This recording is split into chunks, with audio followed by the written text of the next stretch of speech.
Welcome back, guys, gals, and non-binary pals, to another episode of your dark and chivalrous Montreal by Night. I'm here, your dashing storyteller, Tyson Fraleigh, with the rogue hidden in darkness, Ethan Jonah. I am not prepared, or am I? The bard with the magical tongue, Brenten Edwards. Thank you very much for that introduction, Tyson. Good afternoon now. Guys, gals, non-binary pals, pleasure to be here. And finally, last but certainly not least, the pirate legend who only operates on two peg legs, yet somehow is able to steal the show and all your money, Takeshi Fukushima.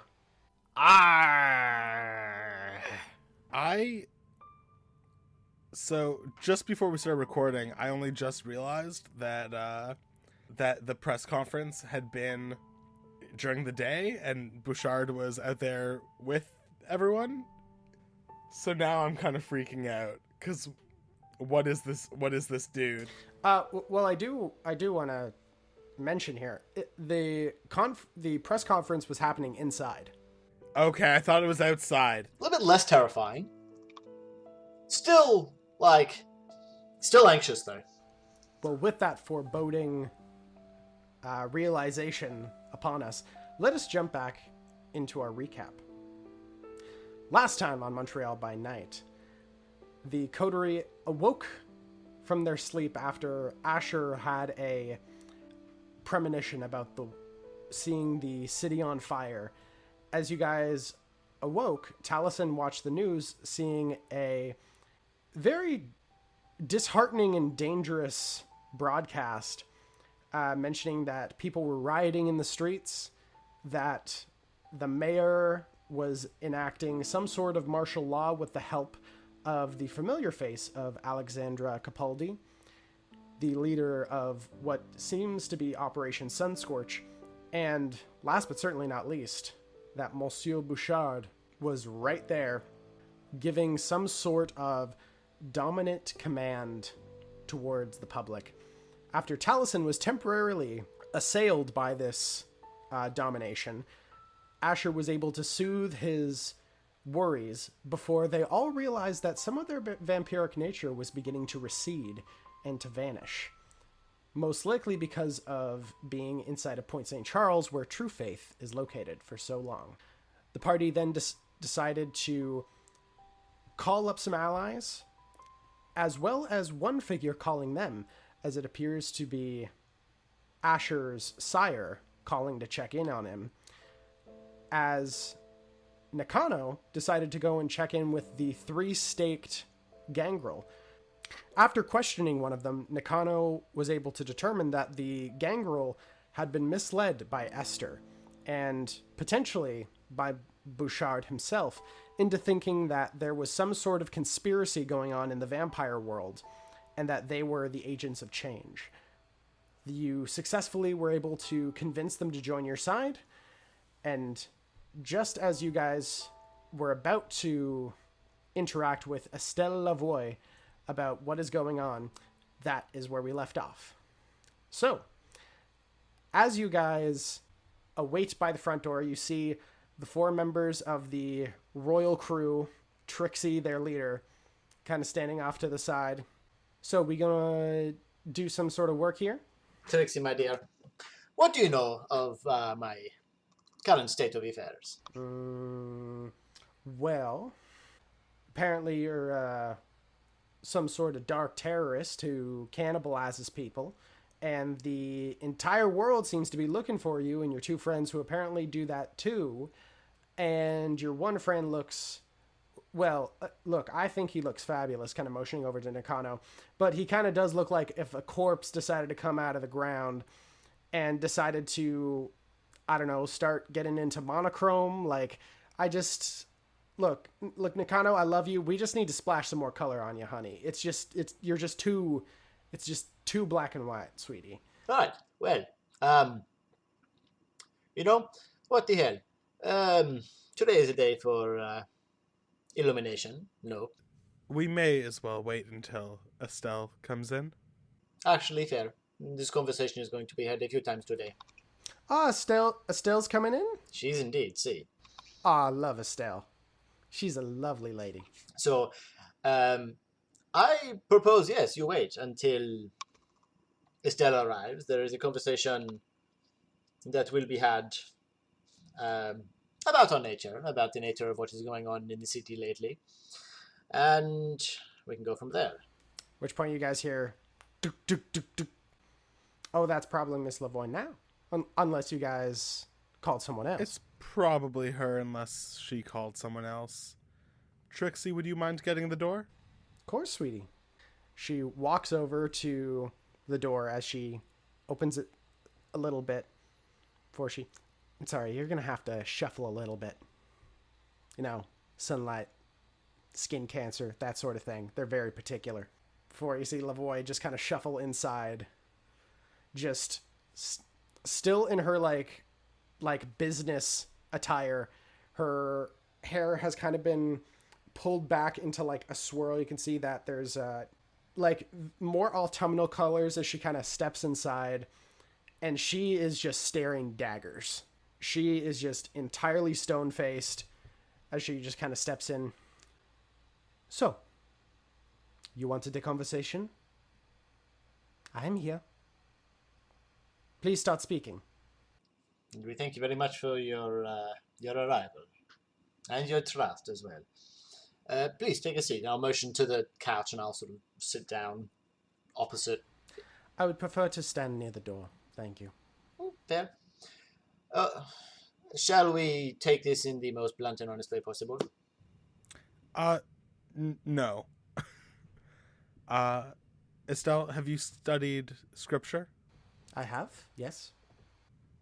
And when Cain killed his brother Abel, God cursed him, the mark of Cain. Mm-hmm. And then he was sent off. Imagine for a moment that curse was real. All right. Not metaphorical, not a parable. Then that curse was passed down, assuming that that's where it originated. All right. So you mean death? The curse that afflicted Cain is not passed down through dying. Is not passed down through birth of children in the natural manner. It is passed down much in the way of things these days. It is passed through a bite.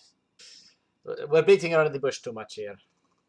Okay. Estelle, you can take this as a metaphor for now, or regardless, Cain was potentially the first vampire. That sounds ridiculous, I know. Hypothetically, vampires exist and have been behind the scenes for thousands of years. And eventually some emigrated to North America. And some of them became rock stars, and some of them opened bookstores, and some of them drove cab. And for all the ones that tried to live their lives and not harm mortals, there are always some who prefer violence, who are so old that they lose touch with their humanity. I'm sorry, Asher. I understand what you're trying to say. You're just taking a far too long way to say it. There is no hypothetical, my dear. I'm gonna go grab I'll grab something from the kitchen, like a big metal rolling pin from the kitchen, and then I'll just go. You immediately step up to the kitchen. As you go there, you see she just takes a step backwards, and as you come out with the rolling pin, you see she raises a hand to don't. Talisen, please make a willpower roll. Please roll well. And that's 4 successes. As you see, she holds her hand up. There's this flare of blue light in her palm that she immediately just kind of looks down to as the entire room erupts in this blue light as she's holding her hand out. As you can see, a symbol that is carved and emblazoned and burning in flame out of her palm. As you can see that of what looks to be some sort of house of home as she's holding her palm out, and you immediately have to block your eyes and immediately take a step back as you are absolutely blinded and slightly terrified by this moment. Yeah. Good Lord, I was going to show you something. I was going to hurt you. She closes her hand as the energy vanishes. She's, what is going on? What is going on? We're going to take it the simplest way possible, treating you like an intelligent woman, and we're just showing you the most straightforward way to do it. We do not mean you any harm. Oh, that hurt so much. Cazzo. Honestly, I don't know. This is my... That really hurt. Oh, cazzo. Estelle, the three of us, and many others, are vampires. We survive by feeding off of blood, like you see in pop culture media, and we are repelled, in some cases, by faith, sunlight, true faith. And we have been safe here in Point St. Charles from others of our kind because of your faith. I'm not going to do anything to you. I'm going to get down on one... Taliesin, I'm going to get down on one knee and just put my head down and just say, we mean you no harm. We called you here. We called you here because in your generosity, earlier, a couple of days, perhaps a week ago, you did a service for us. You granted us shelter. We could not allow you to be caught up in whatever madness is going on right now. We wanted to make sure that you were safe. And we believed what we are doing now, explaining your nature, is a cardinal sin. We believe your life worth committing this cardinal sin. He's being quite dramatic about it, but yes, this would be considered quite a big no-no in our community. And the other evening, when some individuals tried to throw explosives at St. Columba House, that was an attack on you specifically.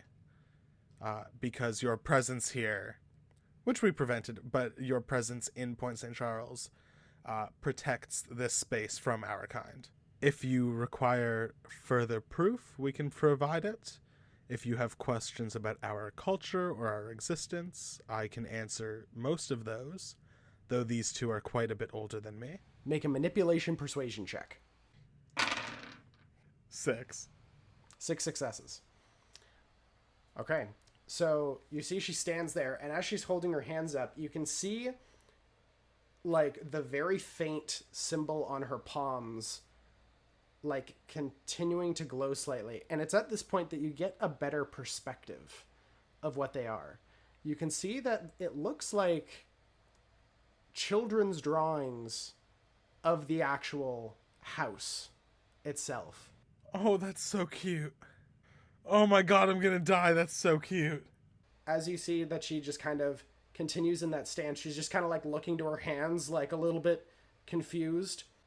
Okay, if you can prove it, prove it. Who wants to go first? I'll step back for the moment, unless you want me to do otherwise. We all have retractable fangs. I think there's a specific flaw that makes them always out. So proof number 1, look at him. He doesn't actually have a skin condition, like I told you the last time.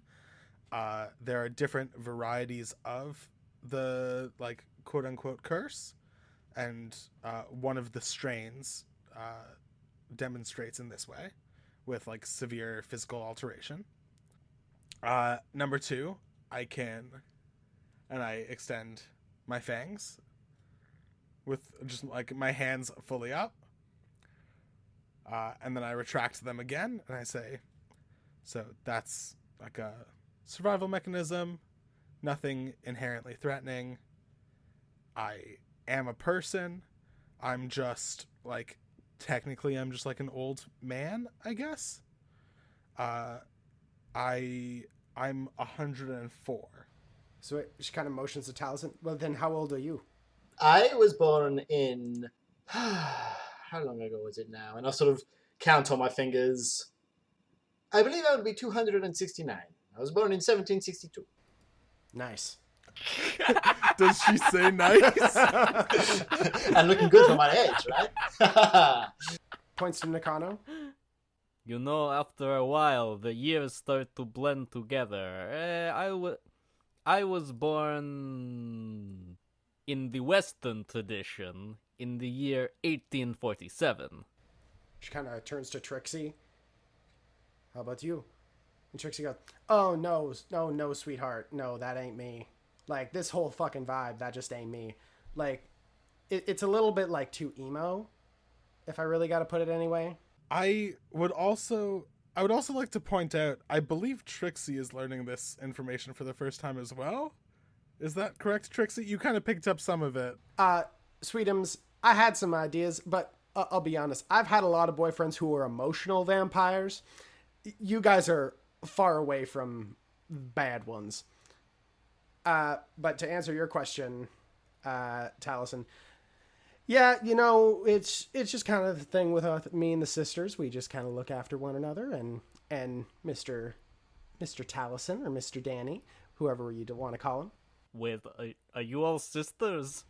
No, we're like we're sisters united. Like a sisterhood. Exactly. It's not like actual sisters, because that would be just weird. Estelle, how are you doing? I have to admit this is a lot of information to take at once. Yes. However,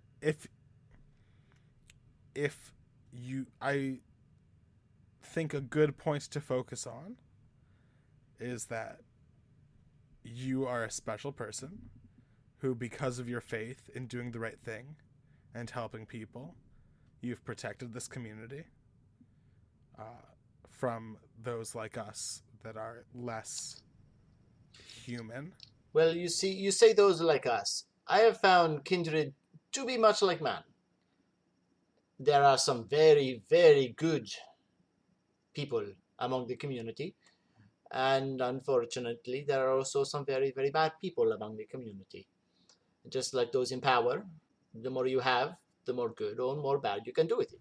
Because we've been around you, Estelle, and within the area, it seems as though being around you has had its benefits.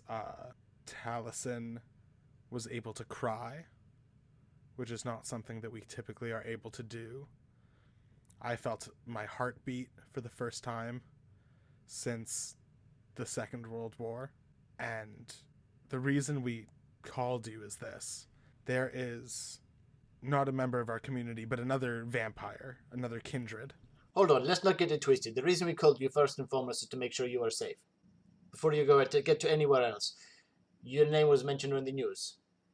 You were done as a service. We wanted to make sure that no harm befell you. Because this man, he's mixed up. He's this kindred, I should say. He's one of the bad ones.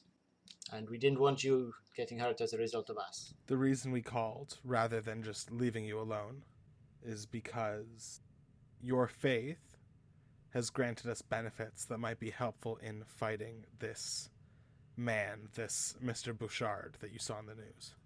He is also a kindred, a vampire, but he is frighteningly powerful. He has the ability to control minds, like a comic book or like a movie.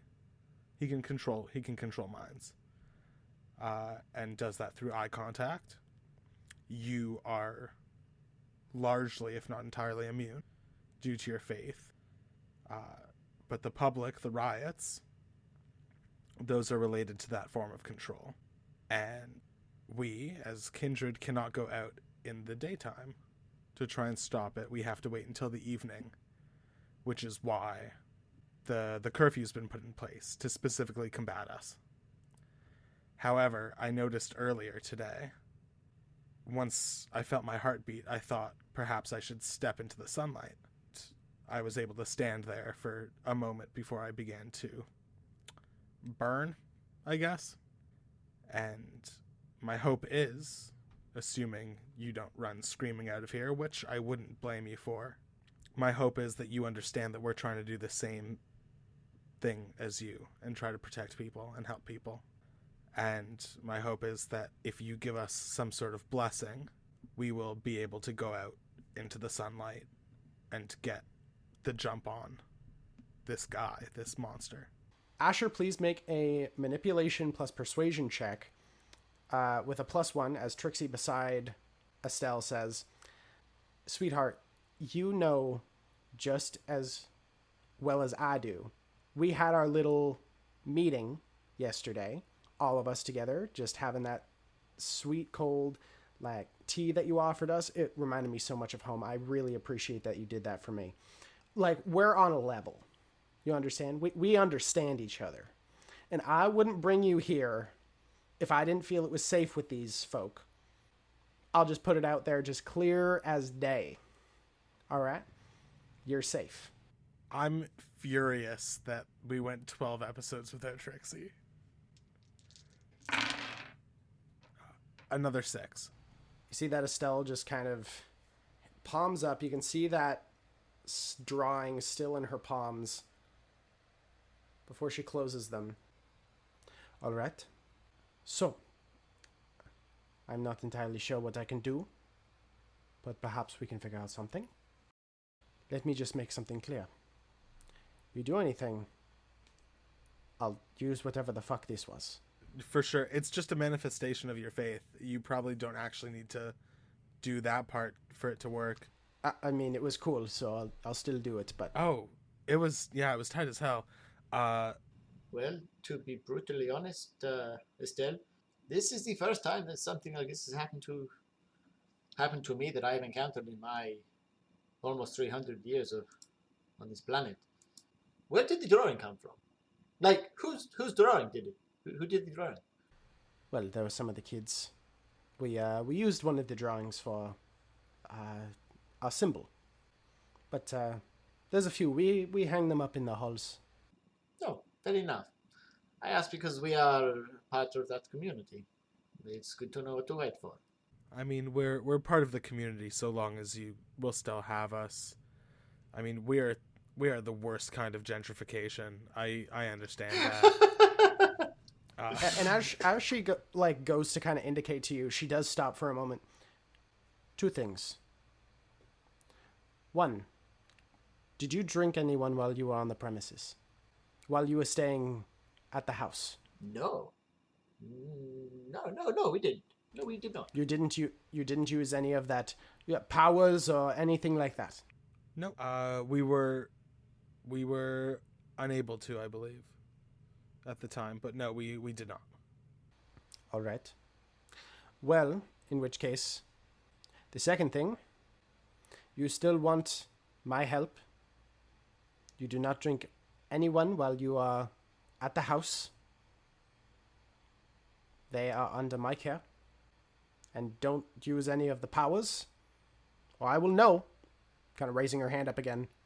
I'm not entirely sure how this works, but I will know. Estelle, if you don't want us here, we will just leave.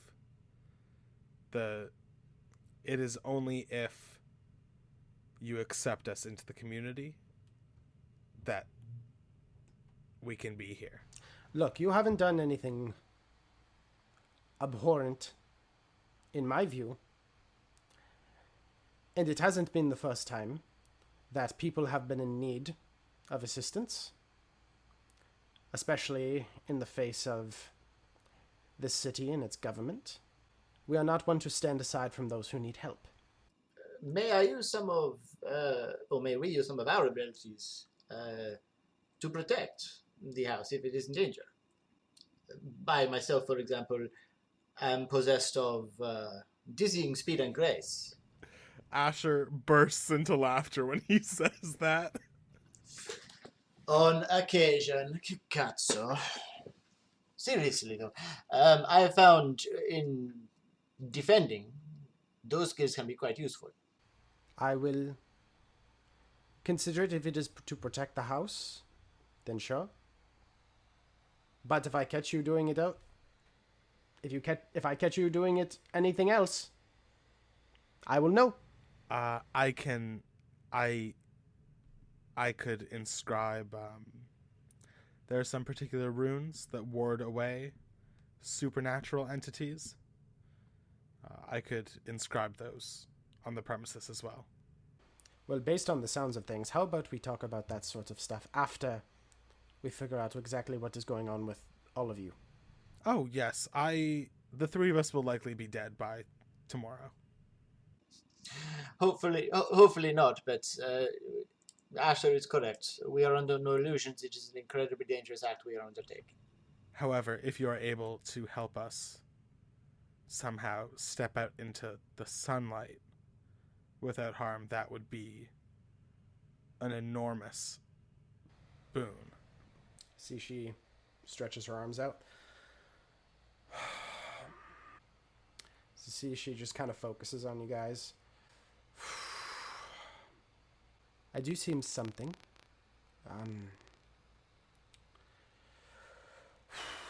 It is going to take a lot of... It's not going to be easy. Over all of you, this thing, it's going to hurt. I can endure pain. We are durable. At which point you see from the back room what appear to be the three gangrel all kind of shuddering and shivering as they walk into the space, as they're kind of beneath their breath just straining against something, seemingly the presence of Estelle in the room. Oh, see, this is the effect of... this is what happens to other kindred when they are in the presence of true faith and have not been accepted into the community. It inflicts pain, is like a sickness. For these three, I do not know if I have enough focus or energy to be able to do all of these things, to welcome them, and to be able to relieve you fully of whatever this is. I suppose you have a choice to make. I can relieve you of whatever curse you say that you have, or I can welcome them. Sorry, you say you relieve us of our curses? It looks like there is a knot through you. I might be able to pull it and unravel it. I'm not entirely sure what it would do, but that is what I see. Look, I would say, given the fact that we are the ones in the spotlight, not they, I think it would be more beneficial if we were able to move in the daylight. That means we could get the move on. The eyes would be on us and of the neighborhood. Could you untie that knot for one of us to see what happens? I am not entirely sure. This knot that is within all of you, it is quite large. I do not know if I have the energy to be able to unravel it all entirely through all three of you. I might just have to unravel one or unravel each one a little bit. Look, it is up to you to whatever you wish to be done. I am not entirely sure what is going to happen. Maybe another time for that one. I'm kind of curious. Our hesitation is that our abilities are tied to those curses. And for us to succeed tonight, we will need those abilities. Try it on me.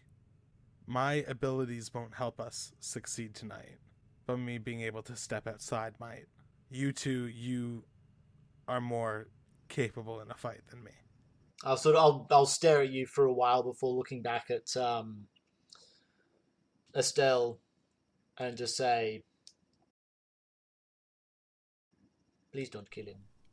I do not want to. I'll sort of look down and then shuffle over. Okay. At which point she holds her hand out as it emblazons the symbol across it. Are you ready? I am. Thank you for looking at us and seeing more than monsters. I've seen men that are monsters and monsters of men. I'll do a deep bow when he says that as well. Indeed. Grazie mille. Alrighty. So, Asher. Asher, you're a human. You've got no powers. Yo, I don't know. You do superstition. You have no powers at all. You're just a dude. Make a willpower stamina check. I'm gonna blood surge.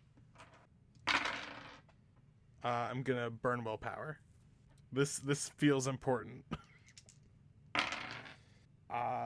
And that turns into 5 successes. In which case, you can choose 3 dots in any skill, attribute, discipline. You can choose 3 to reduce by 1. You can reduce 1 by into all 3. Or you can choose to take 3 points of aggravated damage. Your choice. I'm going to lose all 3 of my dots of subterfuge. As you feel her grip something deep inside of you, you feel this burning sensation as her hand passes through. As you feel this deep connection with your abilities, as you can feel a certain level of your tongue begin to burn up slightly. As she's holding you in place, you stagger backwards as she lets go. And you're standing there. You don't notice anything. I'm going to step outside. Do you all want to step away from the door?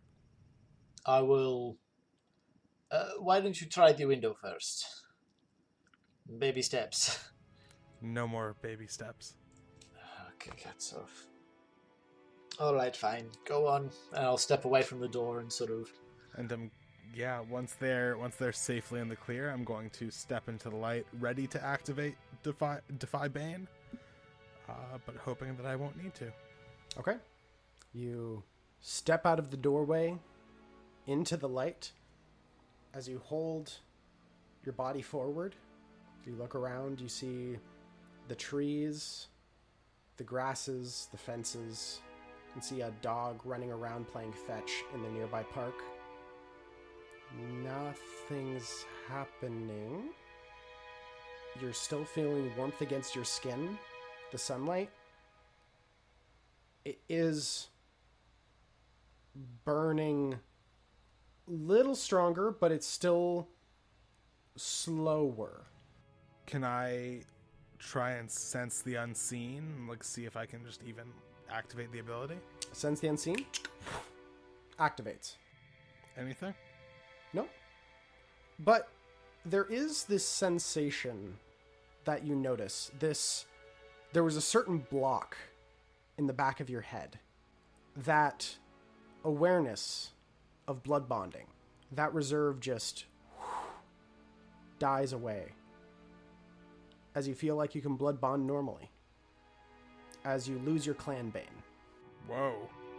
And I step back inside. And I look at the other 2. No more lies. No more hiding. Let's go see what Bouchard has to say for himself. I cannot believe it. A kindred in the sunlight. I cannot believe it. I think it works. We might have to wear, like, hoodies or something. Shall I do it on the 2 of you? Does it work? You guys willing to pay the cost? Yeah. Fuck it, I'll go for it. Alright. Roll stamina plus willpower. Oh, fuck me, dead. Okay. 1, 2, 3, 5, 7 successes. I got 2 crits. Okay. Please choose either to take 2 aggravated damage or subtract 2 dots from any attribute, skill, or discipline. I will take the 2 points of aggravated damage. At which point, as you feel the clutch of something, she's ripping something from you, there's this burning holy light scarring up your chest as you can feel like there's this almost sensation that you're feeling like you're gonna burst from the inside. As she focuses, then lets go, you stumble backwards and catch yourself. Sorry. At which point, as you look around, you kind of look to the space, and strangely, everything is a bit more beautiful. It doesn't grieve you as much. It doesn't annoy you. The hard edges, anything that feels faux pas or gross to look at, you seem fine with it. And you also lose your clan bane. I will walk up to her and I'll just look at her and I'll very slowly place a hand on her shoulder and say,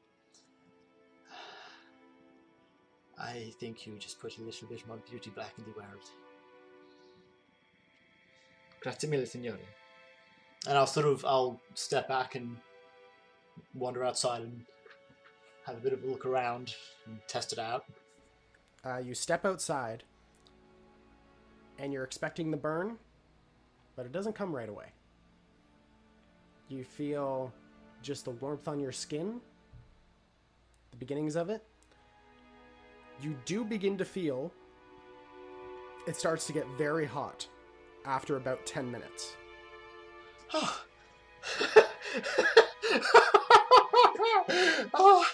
I have not felt the sun in 230 years.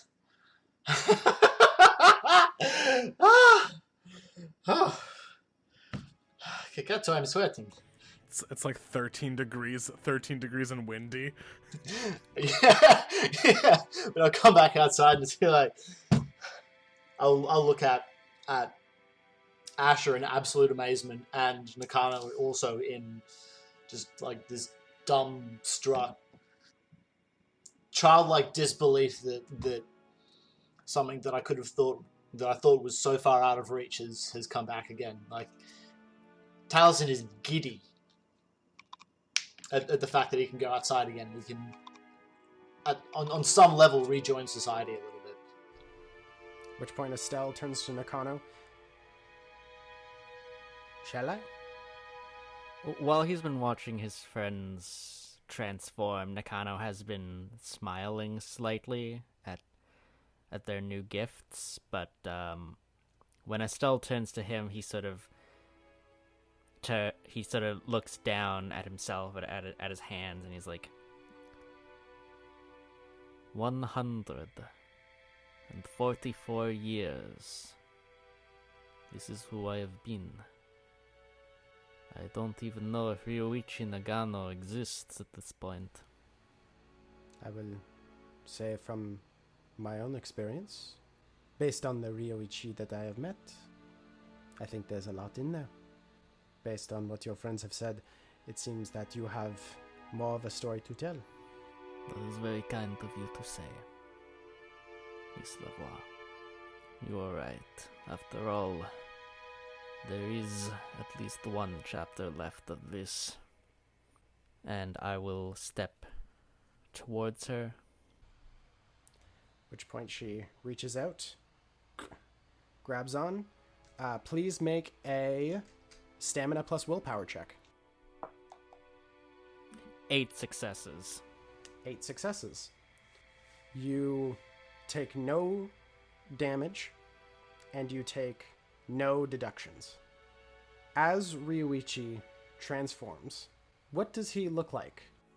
You see a tall Japanese man. He's not quite as tall as he was as a Nosferatu, but he's still about 6 foot. Probably in his early 40s. Few lines in the face. He has this long, sort of black salt and pepper hair that comes down to probably a little above his shoulders, and he has sort of a nice goatee. He is a decent looking older Japanese guy. You got hot. You got hot! What happened? Good, look in the mirror. Okay. I'm gonna go over to the mirror, and when I see myself, I'm in shock. I'm just like touching my face because I can't believe this is real, and I just sort of look at myself for a while, trying to internalize that this has actually happened. What was Estelle's reaction to that one? She's like hand up, still staring, just eyes wide, like in shock herself. The only one who seems to like actually have any kind of real reaction is Trixie. You can see she just has like what seems to be a glass of water, and for some reason a metal straw, as she's like, well, would you look at that? Oh my god. And then just like very slowly starts sipping from the glass of water. Well, Mr. Nakano, and for Nakano, your clothes right now are very like kind of gone like older sibling clothes on like a kid, where you've shrunk down a little bit. So your clothes are kind of flooding you a little bit. Oh my god. Hand-me-downs? I didn't even think of that. My pants are suddenly, I have to like hold up my pants by like the belts to like keep them from falling. Ew. Actually, hold on a minute. You said you're about 6 foot, right? Yeah. Maybe a little under. As soon as I see Nakano sort of swimming in his clothes, I'll sort of... Do you think we've got... And I'll sort of motion to Trixie, and I'm like, did you outfit your wardrobe? She doesn't even look to you, Talisen, and she's like, oh, sweetie, you better believe we brought the whole damn wardrobe. Oh, good. Come on, help me pick out an outfit for him. Come on. Yeah, we're gonna go like, and just start like, pulling shit out of the cupboard, out of the suitcases. Rather, this is Talisen's inner diva, so coming out. While that's happening, I'm gonna go back over to Estelle and just sort of take her by both shoulders, and I give her a nod, but I would like to think that it is a very significant nod that says more than words could express, if you will allow that. She just kind of looks at you, and there's a moment of confusion before you think she gets it. She just kind of cocks ahead and just kind of nods with you, and just like goes to about to like tap you on the shoulder, and then just goes, oh, sorry, I should not do that. I'd clear my throat and I'd move away suddenly, realizing how awkward I've made this interaction. Asher goes over and like pats Nakano on the shoulder and just like mouths over at Estelle, just thank you. Estelle just nods. Do you think that is enough? Should I reach deeper? I think that for today, this will suffice. But there are many kindred who are turned against their will, forced into this. I would like to see that change. But there are many kindred that exist that didn't choose to live inhumanly long lives, that maybe that curse could be lifted and they could just continue to live out their ordinary life thanks to you. She nods. Well, if you do encounter anyone like that, I have to be honest, I'm going to have to test this more. I don't want to accidentally kill someone.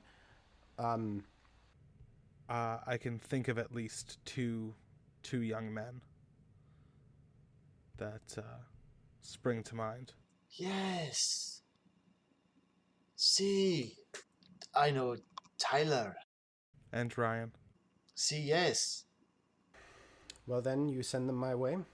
Hold on, and I'll sort of from across wherever the suitcases are, I'll sort of get up and wander back over again and just say, do you really think with this we can have peace. Maybe for a time, and maybe in this city. I haven't talked to my sire in decades. And today we chat, and now I want to talk to her about this. Damn it. I always thought that we would need to reach peace through power. Like it has been the way kindred kind for centuries. I never thought that we could possibly have something like this. Based on what you're saying, I do not know if that changes much of the situation. The number of kindred that have been turned as tools, or as playthings, or as soldiers in a war, and Talison's starting to get emotional at this point. It's like I myself, I was enslaved for 12 years. Enslavement, enthralled, before eventually being turned and kept as a soldier, all against my will. You can see Estelle just kind of reaches out, and you can see that she's a little hesitant, and you can see that little light glowing, but she focuses and it extinguishes as she just kind of touches your shoulder, and you feel nothing. Just perhaps one step at a time, my friend. Let us focus on what is ahead of us. See. No, of course. It's just this was not possible ever. This is the first time that. Sorry, I am what is known as the guardian of lost children. I didn't think something like this would ever be possible. Forgive me if I am a little overwhelmed. See, yes, we have tasks at hand. Talisen, Nakano. For the time being, we will have to pretend that this transformation was accomplished through some form of blood sorcery using the heart. If Estelle's part in this becomes public knowledge with the current political climate, she and anyone else of true faith will be put in more danger rather than less. See, yes, of course. Sorry, I was thinking if everything, the optimist inside me came out, thinking what would happen if we could possibly succeed. Probably getting a bit ahead of myself, as a matter of fact, but there it is. There is still time for that, Talisen. But we must take this one step at a time. See, yes. All right. Estelle, where do you think the safest place for Estelle is at the moment? Well, I will say I do not plan after this moment to leave the house. If there's chaos that you are saying, I do not know if I would trust leaving that space. It is good when you caught me. I thought I might speak with the police. But that is obviously off the docket now. Grazie mille. Asher, where were you summoning people again? Where was this vision? St. Joseph's Oratory, across from Montreal. Perhaps stay away from there this evening. It may be quite unsafe. Well, I was very curious based on what you were mentioning. You said that riots were happening throughout the city. Yes, it was on the news. It was based on what? The riots were caused by a form of mind control. However, I am unsure if that control was able to take hold here in Point St. Charles, thanks to your faith. Well, that is exactly what I was wondering. I have nearly the entire community in the house as of the moment. People were scared and wanted to come, and we watched the program, and all of us kind of agreed it was a load of shit. See, the community is protected by your influence. You see, she just kind of thinks. So then, if that is the case and they were just around me, do you think that if you... I don't know how this would work, but if people were able to get here, they would be better, or like you said that the big bad he had just had to look at people to make them brainwashed. Not even look, as in people that were watching the news or on the YouTubes or whatever. Then perhaps maybe I should get the community together and we make a video, and maybe if we post it, we can get everyone to calm down. You could certainly try. I think. Does St. Columba House have computer access? Computers? Somewhat, yes, we do. Maybe get a bunch of teenagers to just flag the video over and over again for inappropriate content until the website takes it down. I think that's how that works. I'd say, Asher, please make a... You can make it either intelligence technology or intelligence occult. Oh, really? Sick. You don't think YouTube falls under the occult? Get out of here. That's only 4. You're kind of thinking... You have zero idea how this would work, how you could do this. But Estelle's True Faith operates like a tower in Point St. Charles. Arguably, you could potentially figure out a way for her to become a tower for the entire city, which wouldn't entirely negate all dominance placed on anyone who had been interacting with Bouchard. Well, first off, Estelle, I think you should make that video to inspire the people of the city. Second, I think there will be an opening for mayor after tonight. Would love to see you running for that, but no pressure. That is a very... Okay, sure. It's my understanding of the situation is that you provide low-level blanket immunity to those under your protection. If we expand your protection, such as an official office, for example, or with a viral video, and expand your influence, you are performing the same role, but for a larger audience. I am unsure if it would weaken the effect, but it should prevent any sort of mass hysteria effects, such as the current one. I must warn you, however, if you're making a viral video and you're making yourself a figurehead for this protection to rally behind and resonate from, you may well be making yourself a target. Full disclosure. I have been a target in this city for a long time. Badass. I commend your bravery. Let's have the gangrel meet us elsewhere. Nakano, could you call your blood bank guy? I am in a bad situation. Ah, yes, of course. Does anyone have a not to phone? freak you out, Estelle. I'll pull out a burner. It has like a little label from a label maker. It's just marked number 27. Yeah. This is like every cache I've got throughout the city. There's like 10 shitty little burner phones just sitting in there when ready to go. They're just everywhere. So Nakano, you call Doug as you flick open the phone, dial the number. As you hear the phone answer, hey there, Nakano. How's it going? It is going oddly. Is that right? Yes. Yeah, it's kind of weird out here, too. Like, I'm driving around all over the place, and it's just a wild ride. You know?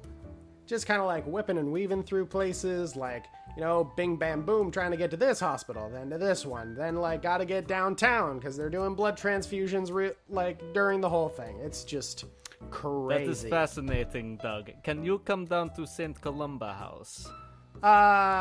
Well, I could kind of dip down there when I'm nearby.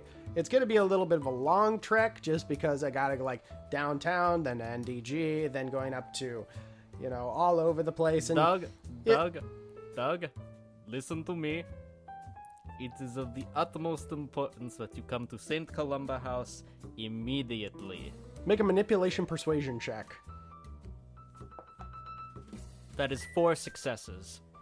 Doug over the phone kind of goes, "Oh, all right. Yeah, you know what? For an old pal, yeah, I can do that. I'll pop on down in like the next you know what? For a friend, it's all chaos anyway, right? I can be down in like 10 minutes." Excellent. All right, see you soon. As you immediately just hear him lay on the horn and just like cars whipping and weaving around each other. Woo-wee! I hang up. What a good man, that Doug. Also, as well, gentlemen, I think I should bring this out in the open. The business with the heart. Something about using it brought about a change in me. I don't feel hungry in the presence of mortals anymore. At least I haven't since last night. Instead, I feel hungry in the presence of kindred. I mean, we don't have to deal with that right now, but you can go with Ryan to his addiction counseling meetings after this is all done. I am sure there will be an opportunity this evening for you to feed. I don't think it is an addiction thing.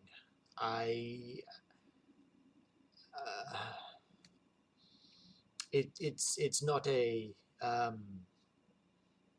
I'm not sitting there wanting to draw the power and essence out of every other kindred. It is. I don't believe the mortals will be able to slake my thirst in the way that they did before. I believe I have undergone a permanent or semi-permanent transformation as a result. If that is a change that you dislike, perhaps Estelle could help you with it in the future. And I'll turn to Estelle and say, Estelle, we have adapted as predators, and as a result, our ability to feed from mortals, there is a couple of things that we have. Tools. So, for example, when we take a drink from a mortal, the experience for them is usually ecstasy. We can heal these small wounds left, usually on the neck, in the act of feeding, and they are usually left groggy, clouded of memory, so as to not draw attention to us and also not inflict unnecessary trauma on the mortal being fed upon. It makes us easier to slip into the shadows and not create a terrible impact when living alongside mortals. This, something that has afflicted me, however, is I don't believe I can gather the same nourishment from feeding on mortals anymore, which means then, however, I will not be able, I don't believe the same effects, the ecstasy, the memory, the healing will come into effect. And there are far few vampires in Montreal than there are humans. I know how to feed humanely and not kill anybody by feeding on mortals. I don't know how to do it with the kindred. I am curious. You say it's a hut? Where is this hut? Please don't freak out. And I'll slowly pull it from my jacket and I will say, this is I believe, a holy artifact. Fellow that had been manipulated into doing dark work by Mr. Bouchard. Yes, this is his mummified heart, I guess. And Talisen, as you're holding it out to her, you're watching the heart. You watch as the blackened section begins to expand slightly. Is that all right? Is that how that works? I'll sort of I'll move it away. As it moves away from her, you see the heart shrivels back to its normal size. But as you move it closer, you see it begins to get bigger, and the black, dead, necrotic aspect of it begins to grow red, pinkish. You hear from behind you, you hear a voice. Guys, I just want to check here. Is these three okay? As kind of motions over to the three gangrel who are now just like very hungrily looking towards Mixie, Dixie, and Barb. You three, gangrel. Sorry, you three, what are your names? You can see the one in the center, the one that Nakano was initially talking to. You can see, my name's Dave. Other one looks over, like this wild, frilly, like white and black hair that kind of comes down. You can call me Sabrina. And then the third one, kind of shorter individual, stockier, just kind of beard across the face. Looks like an old dude. Like, what is it? Gray hair off top and just this massive beard. Just. Sorry, repeat that. One more time.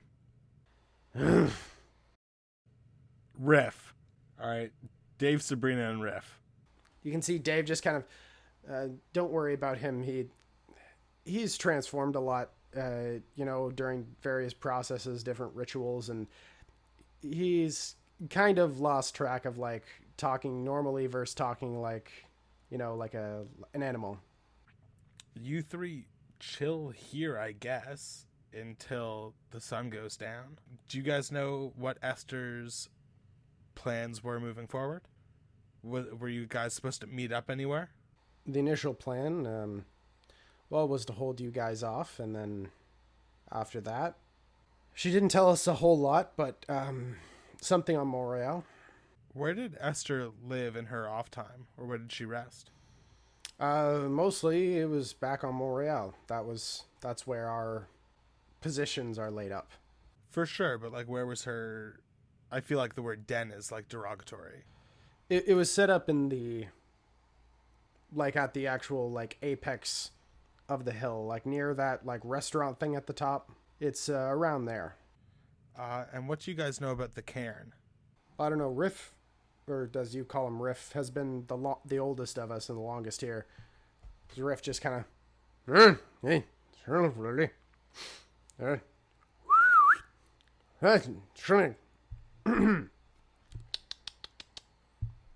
He said that the cairn is a massive spiritual location, the den and home of various planar entities.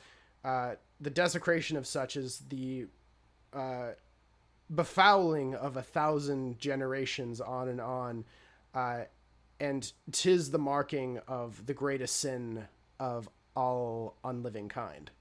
Great.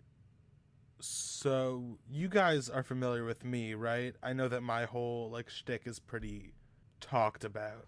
Yeah, we're all aware of you. Yeah, they all just nod. Yeah. So assuming we survive, we're gonna be reversing that and reconsecrating that space.